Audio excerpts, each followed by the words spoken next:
Today is all about culinary uniforms, so let's go ahead and break down each piece that you see me wearing here. Alrighty, so let's go over the uniform that you'll be wearing in your lab classes, whether you're in the Harborside Academic Center or the Cuisinart Center for Culinary Excellence. These are the uniforms that you're going to be wearing. So let's start at the head. Right up top, you're going to be wearing your skull cap here. This keeps all of your hair contained, making sure that none of that contaminates the food. We also have our side towel.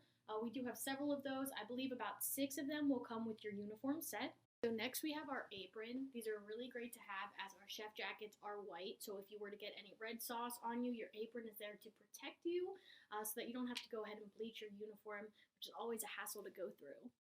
Story time. So in my sensory analysis class, I believe freshman year, I was making a red wine reduction.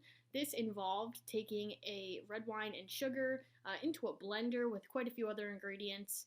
I was not familiar with this blender, so I had to turn it on, and the speed was a variable blender, was all the way up to 10.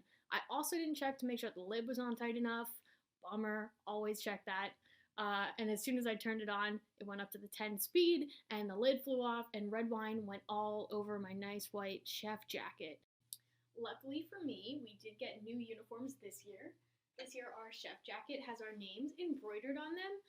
This past year, we did have name tags, so it's really nice to have them customized for us. Right here, you'll see that my name is in silver. This is because I'm a dietetics and nutrition major. For people that are in culinary arts, it'll be blue, and those that are in baking and pastry, it'll be a nice emerald green color. All right, so let's talk about those pants. This year we have a pinstripe pant. What's really important is that once you get your uniforms, you get them hemmed. I'm 5'2". These were super long on me, so you want to make sure that you have them hemmed before class. Alrighty. So the last thing that we have are our shoes. They are a part of our uniform. You need a black non-slip shoe. These were issued to me by the school.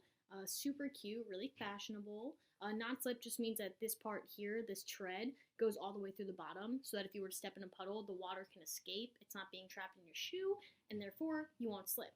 We do have to wear a white non-branded sock. So you just want to make sure that you get a nice non-branded white sock for your shoes as well.